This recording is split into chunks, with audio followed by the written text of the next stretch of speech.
O rapaz está subindo a rua ao lado de uma colega de trabalho quando o bandido chega de moto e anuncia o assalto. A vítima não quer entregar o celular e resiste. Tenta lutar contra o criminoso, mas o ladrão atira 3 vezes, sobe na moto e foge. Patrick Prates, de 19 anos, morreu no local, que fica a 50 metros da casa onde ele morava com a mãe, na região do Grajaú, zona sul de São Paulo. Formigueiro. O JP é um triste contraste, né?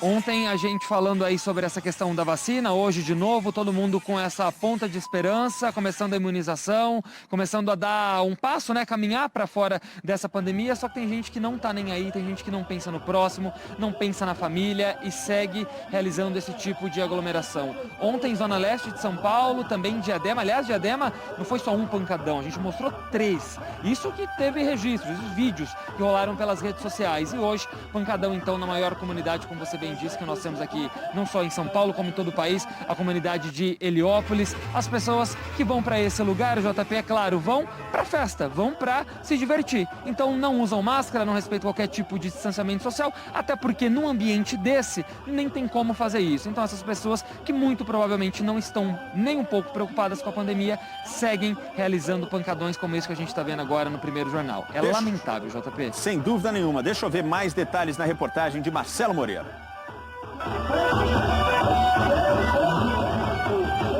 De cima do carro de som, o palhaço animava o baile, chamava o povo para a festa.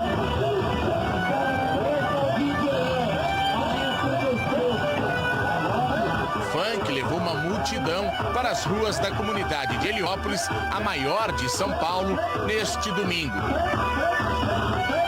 E a história se repete. Aqui ninguém usa máscara. O distanciamento social não existe. A aglomeração faz parte do baile. O público, a maioria esmagadora, jovens, não se preocupa com a pandemia. O risco de contágio aqui é de 100%.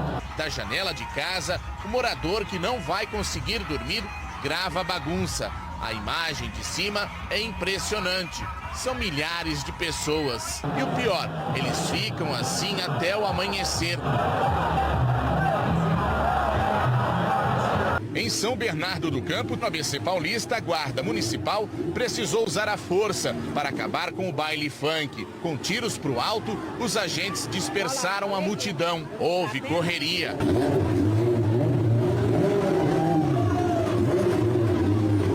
Da janela, a moradora parecia agradecer a chegada da guarda, que acabou com a festa, que não deixa ninguém descansar, e com o cenário do descaso com a pandemia. A contaminação pelo coronavírus, que começa na festa, logo é levada para a casa desses jovens.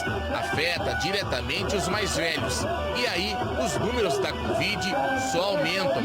Vale lembrar que a vacinação nem mal começou. Como acontece em todos os bailes funk espalhados pela cidade, ninguém se preocupa com a proteção individual. O distanciamento, a máscara, o álcool em gel passam longe daqui. Para esses jovens, o que importa é o som alto, a aglomeração, a bebida alcoólica e o ritmo, que não deixa ninguém parado. Cenário perfeito para a disseminação da doença, que já matou mais de 210 mil pessoas no Brasil. Bom dia. Os fins de semana têm sido de festas clandestinas em vários pontos do Rio Grande do Sul. Em Bagé, na região da Campanha, perto da fronteira com o Uruguai, centenas de pessoas se aglomeraram na rua 7 de setembro. Devido às reclamações, a prefeitura fez uma operação de fiscalização para combater as aglomerações. Na Ilha das Flores, em Porto Alegre, cerca de 80 pessoas estavam aglomeradas em uma festa clandestina. O evento foi encerrado pela Guarda Municipal, que interditou o local. No Rio Grande do Sul, o estado tem 19 regiões Covid do mapa do distanciamento controlado em situação de alto risco, classificadas em bandeiras vermelhas. Somente 2 regiões com risco moderado para a transmissão do coronavírus. Essa é a 37ª rodada desse mapa elaborado pelo governo do estado, com indicadores e protocolos a serem seguidos pelas prefeituras. Isso significa que o Rio Grande do Sul hoje tem 86% do seu território em situação de alto risco de contágio. Bom, JP, deu para perceber quem estava lá por que atrasou esses voos. A gente foi para uma reunião em que estava o ministro da Saúde, Eduardo Pazuello, e aí os governadores, alguns governadores estiveram presentes, e era uma reunião para anunciar que as vacinas seriam distribuídas e a vacinação começaria na quarta-feira, dia 20, às 10 da manhã. Só que no meio da reunião, com a pressão ali dos governadores, o ministro disse, então, vamos começar hoje. Hoje às 5 da tarde. E aí, né, um detalhe de bastidor aqui para o nosso telespectador. A gente ouve exatamente ele dizendo assim, então, hoje, 2 da tarde. Alguém cochicha algo no ouvido dele e ele diz, não, 2 não. Então, no final do expediente. Hoje, no final do expediente. Não, 5 da tarde começa a vacinação hoje. E foi assim que foi decidido que 5 da tarde começaria a vacinação. Com isso, os aviões da Força Aérea Brasileira, da FAB, que estavam na base aérea de Guarulhos, eram 3 voos que tinham uma logística inicialmente prevista e que foi alterado, esses voos foram alterados. Inclusive, eram voos que a gente perguntava assim, mas esse voo vai para onde? Ah, esse vai para Florianópolis e Campo Grande. Daí a gente dizia, bom, mas como é que vai ficar a distribuição entre esses dois locais? Uma logística maluca, não é? Ah, não sei dizer, não sei explicar. Então a gente via que estava realmente desorganizado. E aí o que aconteceu é que nós conseguimos chegar ao final da segunda-feira com 16 estados, então, vacinando a sua população, muitos só com uma cerimônia simbólica, porque teve doses que chegaram 11 da noite nos estados, então acabaram fazendo uma cerimônia ali às pressas, meio simbólica, em aeroporto mesmo, e outros estados devem começar, além do Distrito Federal, outros 11 estados e o Distrito Federal, começam a vacinar então oficialmente nesta terça-feira. Bom, o Instituto Butantan prometeu aí entregar até o final de abril 46 milhões de doses. Nós temos prontas nesse momento cerca de 4 milhões de doses, que já foi pedido ontem o registro emergencial dessas 4 milhões que estão prontas. Mas o Instituto Butantan aguarda a vinda destes insumos da China. Aliás, a Fiocruz também está aguardando a vinda de insumos da China para poder começar então a vacinação. Previsão é de que pelo menos até ali início de fevereiro esses insumos cheguem ao Brasil. Em relação à vacina da Índia, detalhe importante, ontem o ministro disse, se ela chegar essa semana, não tem nenhuma previsão correta em relação a isso. O diretor do Instituto Serum disse que leva pelo menos 15 dias para liberar aquelas vacinas, são 2 milhões de doses. Uma notícia, apesar da vacina, apesar não, né? A Anvisa aprovou, não tem que discutir mais.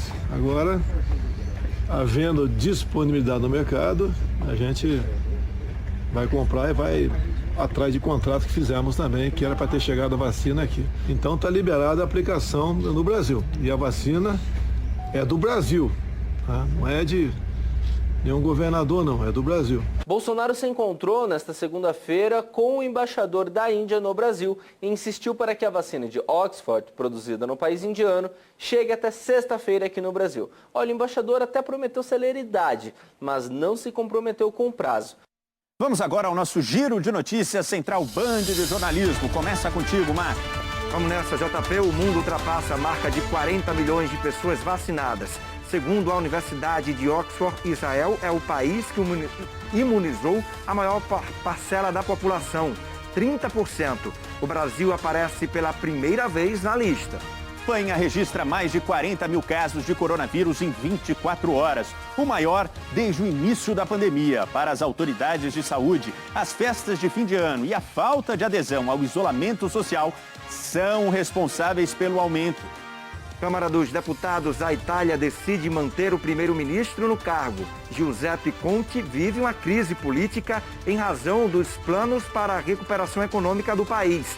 Hoje ele enfrenta a votação no Senado. Forte terremoto atinge a Argentina. O tremor de magnitude 6,8 foi sentido em diversas cidades do país, como Mendoza, Córdoba e Buenos Aires. Há registro de rachaduras em estradas e também em edifício.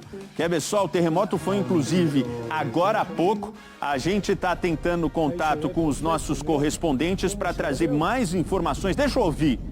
Inclusive, olha a rachadura no meio da rodovia, no meio da pista. Sobe o som.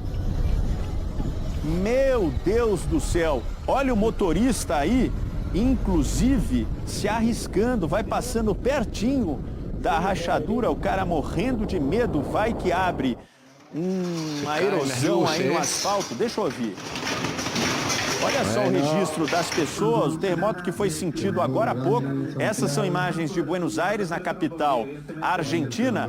E a gente, ao longo do primeiro jornal, vai trazendo mais informações, porque, afinal de contas, ainda não há informações de vítimas desse terremoto de alta gravidade que atingiu o nosso país irmão aqui, a Argentina, agora há pouco, hein? Daqui a pouquinho mais informações. Palmeiras e Corinthians jogaram na noite de segunda-feira pelo Campeonato Brasileiro no Allianz Parque. O Palmeiras acabou vencendo o rival por 4-0. O Corinthians até teve oportunidades para abrir o placar, mas ainda no primeiro tempo o Palmeiras fez 2-0. O primeiro gol de Rafael Veiga. Acaba, pelo amor de Deus! O segundo de Luiz Adriano. Acaba, pelo amor de Deus! Mal a etapa final havia começado e Rafael Veiga fez o terceiro do Verdão. Acaba, pelo amor de Deus! O quarto gol nasceu através de um recuo muito mal de Gabriel para o goleiro Cássio. Luiz Adriano dividiu com o goleiro do Timão e acabou marcando o quarto gol do Palmeiras. Acaba, pelo amor de Deus! Colocação do Campeonato Brasileiro e briga pelo título. Já o Corinthians está na 9ª colocação, brigando ainda por uma vaga na Taça Libertadores da América. Depois de 3 jogos sem vencer, o Flamengo ganhou por 3-0 do Goiás e voltou ao G4. Com gols de Arrascaeta no primeiro tempo, Gabigol e Pedro no segundo, o rubro-negro chegou aos 52 pontos. Já o Goiás segue no Z4, 6 pontos atrás do primeiro fora da zona, o Fortaleza, que tem 32 pontos. JP, ninguém foi preso, até por isso mesmo a investigação segue agora para saber qual a origem, né? O destino, eles já sabiam que essa droga seria levada para o porto de Roterdã, na Holanda, na Europa. Mas assim, a origem ainda não se sabe, por isso mesmo que a investigação vai prosseguir. Toda essa droga, 853 quilos de cocaína, ou seja, quase 1 tonelada de cocaína, estava dentro de uma carga de soja. Foi um trabalho de rotina, na verdade, dos agentes da Receita Federal, com a ajuda de cães farejadores, acabaram encontrando toda essa droga. Essa é a maior apreensão já realizada no Porto de Santos nesse comecinho de 2021. De acordo com a Receita Federal, é a 2ª apreensão de cocaína no Porto de Santos, que fica no litoral de São Paulo. No ano passado, foram 20 toneladas de cocaína apreendida, ou seja, é um ponto estratégico usado pelos traficantes, só que dessa vez não deu certo. Com a ajuda de cães farejadores, o entorpecente foi apreendido, JP. 4 milímetros, uma chuva que veio forte no intervalo de tempo muito curto e aí acabou causando todo esse estrago, inclusive motoristas que ficaram ilhados. As ruas e avenidas da capital em vários pontos foram tomadas pela água, uma chuva forte que atingiu não só a capital, mas a região metropolitana de Curitiba. E atenção, porque de acordo com a Defesa Civil, há alerta de mais chuvas para a região central também, inclusive do estado, nesta terça-feira. Então, principalmente para quem mora em região de risco, em região de encosta, tem que ficar atento porque o solo está encharcado. Previsão de mais chuvas para o dia de hoje, JP.